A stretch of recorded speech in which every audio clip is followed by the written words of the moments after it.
بالله من الشيطان الرجيم بسم الله الرحمن الرحيم فلما جاء آل لوط المرسلون قال إنكم قوم منكرون قالوا بل جئناك بما كانوا فيه يمترون وآتيناك بالحق وإنا لصادقون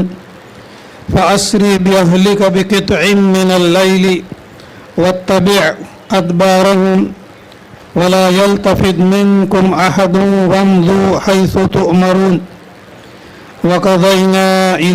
وقضينا إليه ذلك الأمر أن دابر هؤلاء مقطوع مصبحين وجاء أهل المدينة يستبشرون قال إن هؤلاء ضيفي فلا تفضحون واتقوا الله ولا تخزون قالوا أولم ننهك عن العالمين قال هؤلاء بناتي إن كنتم فاعلين لعمرك إنهم لفي سكرتهم يعمهون فأخذتهم الصيحة مشرقين فجعلنا عاليها سافلها وأمطرنا عليهم حجارة من سجيل إن في ذلك لآيات للمتوسمين وإنها لسبيل مقيم إن في ذلك لآية للمؤمنين وإن كان أصحاب الأيكة لظالمين فانتقمنا منهم وإنهما لبإمام مبين ولقد كذب أصحاب الحجر المرسلين وآتيناهم آياتنا فكانوا عنها معرضين وكانوا ينحتون من الجبال بيوتا آمنين فأخذتهم الصيحة مصبحين فما أغنى عنهم ما كانوا يكسبون صدق الله العظيم.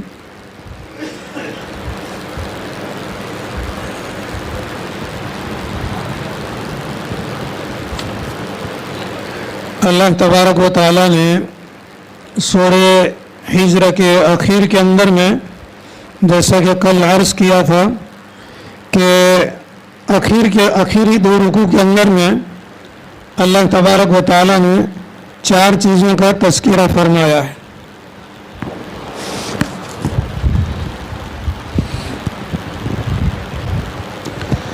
چار چیزوں کے اندر میں پہلی چیز اللہ تبارک و تعالیٰ نے اپنے انعامات اور اپنی نعمت جو انبیاء علیہ السلام پر نازل فرمائی اور خاص کر کے حضرت ابراہیم علیہ السلام کو جو اللہ تبارک و تعالیٰ نے 100 سال کی عمر کے اندر میں اور ان کی بیوی کی عمر جب کہ 90 سال کی عمر تھی اس وقت میں اللہ تبارک و تعالیٰ نے حضرت اسحاق علیہ السلام عطا فرمائے. یہ بڑی نعمت ہے جو اللہ تبارک و تعالیٰ نے ذکر فرمائی. اور اس کے بعد میں اللہ تبارک و تعالیٰ نے عذاب کے سلسلے کی آیتیں نازل فرمائی. اس کے بعد اللہ تبارک و تعالیٰ نے 3 مثالیں ذکر فرمائی ہے جس کے اندر اللہ تبارک و تعالیٰ نے اپنا عذاب مختلف قوموں کے اوپر میں نازل فرمایا. 3 قوموں کا اللہ تبارک و تعالیٰ نے ذکر فرمایا جن کے اوپر اللہ تبارک و تعالیٰ نے عذاب نازل فرمایا. علماء کرام نے لکھا ہے کہ حضرت ابراہیم علیہ السلام کے قصے کے اندر جہاں بشارت اور خوشخبری سنائی وہاں اللہ تبارک و تعالیٰ ایمان والوں کو دعوت دیتے ہیں. اللہ تبارک و تعالیٰ سے رجا کی اور اللہ تبارک و تعالیٰ سے امید کی کہ ایمان والوں کو اللہ تبارک و تعالیٰ کی ذات سے امید رکھنی چاہیے, نا امید نہیں ہونا چاہیے. اور دوسرے جو 3 قصے اس کے بعد میں اللہ تبارک و تعالیٰ نے اپنے عذاب کے جو ذکر فرمائے ہیں اس کے اندر میں اللہ تبارک و تعالیٰ ایمان والوں کو دعوت دیتے ہیں کہ اللہ تبارک و تعالیٰ کا خوف اور اللہ تبارک و تعالیٰ کا ڈر پیدا ہونا چاہیے. اب ایک طرف اللہ تبارک و تعالیٰ کی ذات سے امید اور دوسری طرف اللہ کا ڈر, ان دونوں کے بیچ کے اندر میں جو دل کے اندر میں کیفیت پیدا ہوتی ہے اسی کیفیت کو ایمان کہتے ہیں. کل بھی بتایا تھا کہ الایمان بین الرجاء والخوف، ایمان امید اور ڈر کے بیچ کی جو کیفیت اور صفت ہے اسی کا نام جو ہے ایمان ہے. یہاں اللہ تبارک و تعالیٰ نے لوط علیہ السلام کا تذکرہ فرمایا. فلما جاء آل لوط المرسلون، فرشتے تو پہلے گئے تھے حضرت ابراہیم علیہ السلام کے پاس، وہاں ان کو بشارت اور خوشخبری سنائی، اور پھر اس کے بعد میں یہاں حضرت لوط علیہ السلام کی بستی کے اندر میں آئے. اب اللہ تبارک و تعالیٰ نے جو ذکر فرمایا ہے وہ بھی ترتیب کے ساتھ اللہ نے ذکر فرمایا. پہلے اللہ تعالیٰ نے حضرت ابراہیم علیہ السلام کا ذکر فرمایا، پھر اس کے بعد میں حضرت لوط علیہ السلام کا ذکر فرمایا، پھر اس کے بعد اللہ تبارک و تعالیٰ نے حضرت شعیب علیہ السلام کا ذکر فرمایا، اور اخیر کے اندر میں اللہ تبارک و تعالیٰ نے حضرت صالح علیہ السلام کا ذکر فرمایا. یہ 4 انبیاء علیہ السلام کا تذکرہ جس ترتیب کے ساتھ اللہ تبارک و تعالیٰ نے قرآن پاک کے اندر میں بیان فرمایا ہے، اسی ترتیب سے یہ انبیاء علیہ السلام دنیا کے اندر میں رہتے تھے، اور ان کا دعوت اور تبلیغ کا ایریا اور علاقہ اسی ترتیب کے ساتھ میں تھا جس ترتیب کے ساتھ میں اللہ تبارک و تعالیٰ نے ان کا ذکر فرمایا. علماء اور مفسرین نے لکھا ہے کہ اگر ملک شام سے اگر کوئی آج کل کے اعتبار سے سعودی عرب عربستان اگر آنا چاہے تو ملک شام سے جب نکلے گا تو ملک شام سب سے پہلا ہی حضرت ابراہیم علیہ السلام کا علاقہ تھا، اور اس کے پڑوس کے اندر میں حضرت لوط علیہ السلام کی بستی تھی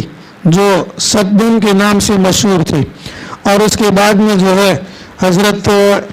یہ شعیب علیہ السلام کی بستی تھی جو مدین اور مدائن سے مشہور تھی، اور بالکل مدینہ منورہ کی جانب کے اندر میں یہ اخیر کے اندر میں جو حضرت صالح علیہ السلام کا جو تذکرہ ہے جو اصحاب الحجر کہا گیا، ان کی بستی پائی جاتی تھی. مدینہ منورہ سے اگر ملک شام کی طرف جاتے ہیں تو یہ ترتیب الٹی ہو جائے گی. تب اللہ تبارک و تعالیٰ نے حضرت لوط علیہ السلام کا یہاں پر ذکر فرمایا ہے. اگرچہ حضرت ابراہیم علیہ السلام کے ساتھ جب فرشتہ نے ذکر کیا کہ ہم لوط کی بستی کو عذاب لے کر کے جا رہے ہیں اور ان کو حیران کرنے کے لیے جا رہے ہیں، تو حضرت ابراہیم علیہ السلام نے بھی ان سے درخواست کی تھی کہ اس کے اندر میں تو اللہ والے ہیں، اللہ کے رسول ہیں، اللہ کے نبی ہیں، اللہ پر ایمان لانے والے لوگ موجود ہیں. تو فرشتوں نے کہا تھا کہ ہم کو معلوم ہے، اور جو ایمان والے ہیں اور جو لوط پر ایمان لا چکے ہیں ہم ان کو بچا لیں گے، لیکن لوط علیہ السلام کی جو بیوی ہے یہ عذاب کے اندر میں باقی رہنے والوں میں باقی رہے گی، اور گنہگاروں کے ساتھ نافرمانوں کے ساتھ وہ بھی ہلاک اور برباد ہو جائے گی. إِلَّا امْرَأَتَهُ قَدَّرْنَا إِنَّهَا لَمِنَ الْغَابِرِينَ فَلَمَّا جَاءَ آلَ لُوطٍ الْمُرْسَلُونَ، اور جب یہ فرشتے لوط علیہ السلام کی آل اور اولاد کے پاس اور ان کی بستی کے پاس میں آئے، قال انکم قوم منکرون، تو لوط علیہ السلام نے فرمایا کہ بے شک تم لوگ اجنبی لوگ ہو، نئے لوگ ہو. قالوا، تو ان لوگوں نے کہا، مہمانوں نے کہا، بل جئناک بما كانوا فيه يمترون، انہوں نے کہا مہمانوں نے بلکہ ہم تمہارے پاس اس چیز کو لے کر کے آئے ہیں جس چیز کے بارے میں یہ لوگ شک کرتے ہیں. وَآتَيْنَاكَ بِالْحَقِّ وَإِنَّا لَصَادِقُونَ، اور ہم تیرے پاس اللہ کا عذاب لے کر سچائی کے ساتھ اور حق کے ساتھ آئے ہوئے ہیں. وَإِنَّا لَصَادِقُونَ، اور بے شک ہم البتہ سچے ہیں. فَأَسْرِ بِأَهْلِكَ بِقِطْعٍ مِّنَ اللَّيْلِ، لہذا آپ اپنی اہل کو، اپنے ماننے والوں کو، گھر والوں کو لے کر رات کے وقت میں نکل پڑو. بِقِطْعٍ مِّنَ اللَّيْلِ،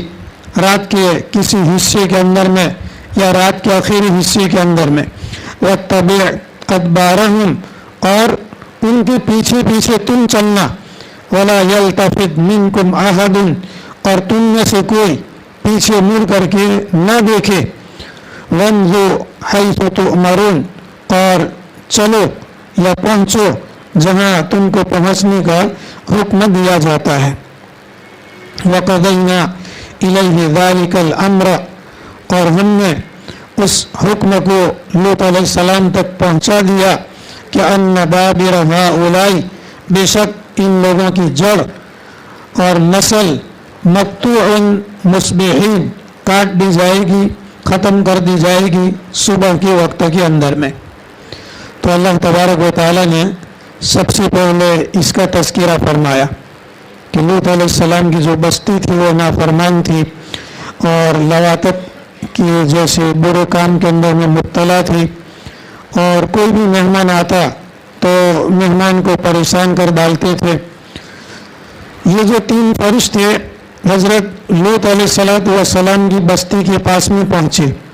تو چونکہ قرآن قصے اور کہانیاں کی کتاب نہیں ہے، اس لیے قرآن نے پہلے عذاب کا تذکرہ فرمایا، پھر حضرت لوط علیہ السلام کو جو اللہ تبارک و تعالیٰ نے اپنے عذاب سے بچا لیا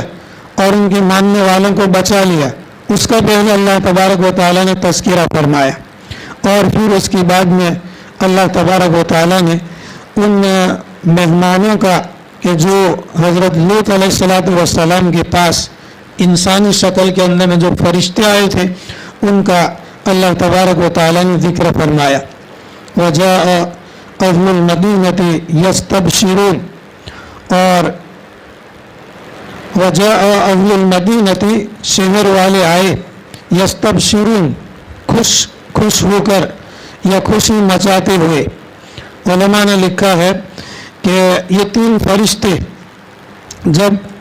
نوجوان خوبصورت لڑکوں کی شکل کے اندر حضرت لوط علیہ السلام کی بستی کے اندر میں پہنچے تو پورے گاؤں والے جو تھے ان کے پیچھے پیچھے چلتے ہوئے حضرت لوط علیہ السلام کے گھر تک پہنچے. اب ایک بات تو یہ ہے کہ حضرت لوط علیہ السلام کو معلوم نہیں تھا کہ یہ فرشتے ہیں، وہ تو یہ سمجھتے تھے کہ یہ کوئی اجنبی مہمان ہے. گاؤں والوں کو اور بستی والوں کو بھی معلوم نہیں تھا کہ یہ فرشتے ہیں، وہ تو یہ سمجھتے تھے کہ یہ نوجوان خوبصورت لڑکے ہیں جو مہمان آئے ہوئے ہیں، اور ان کے پیچھے پیچھے ہو گئے. وَجَاءَ أَهْلُ الْمَدِينَةِ يَسْتَبْشِرُونَ شہر والے خوشی یا خوشی مناتے ہوئے آئے، لوط علیہ السلام کی بستی کے پاس میں پہنچی. قَالَ إِنَّ هَؤُلَاءِ ضَيْفِي فَلَا تَفْضَحُونِ لوط علیہ السلام نے فرمایا کہ بے شک یہ لوگ میرے مہمان ہیں، فَلَا تَفْضَحُونِي اس لیے مجھے میرے مہمانوں کے بارے میں مجھے رسوا مت کرو. یہ نوجوان 3 لڑکے جب لوط علیہ السلام کے گھر کے اندر میں پہنچ چکے، لوط علیہ السلام نے مہمان سمجھا، اور بستی والوں نے حضرت لوط علیہ السلام سے مطالبہ کیا کہ ان مہمانوں کو نکالو اور ہمارے حوالے کر دو. تو اس پر علماء کرام نے لکھا ہے کہ مہمان کی رسوائی یہ میزبان کی رسوائی ہے، مہمان کی فضیحت یہ میزبان کی فضیحت اور رسوائی ہے. تو لوط علیہ السلام نے سمجھایا کہ یہ مہمان میرے پاس میں آئے ہوئے ہیں، اب اگر تم مہمانوں کے ساتھ میں غلط برتاؤ کرو گے تو میرے ساتھ میں بھی گویا تم نے غلط برتاؤ کیا ایسا سمجھا جائے گا اور تم مجھے رسوا کرو گے. اس لیے لوط علیہ السلام نے فرمایا کہ إِنَّ هَؤُلَاءِ ضَيْفِي بے شک یہ لوگ میرے مہمان ہیں، فَلَا تَفْضَحُونَ مجھے رسوا مت کرو، وَاتَّقُوا اللَّهَ اور اللہ سے ڈرو، وَلَا تُخْزُونِ اور مجھے رسوا مت کرو. قالوا بستی والے جو نافرمان لوگ تھے وہ کہنے لگے اولم ننهك عن العالمین کیا ہم نے تجھ کو یا آپ کو اس سے پہلے دنیا والوں سے روکا نہیں تھا. اس کی تفسیر کے اندر میں علماء کرام نے لکھا ہے کہ لوط علیہ السلام کے یہاں کوئی بھی اگر مہمان آتا تو یہ بستی والے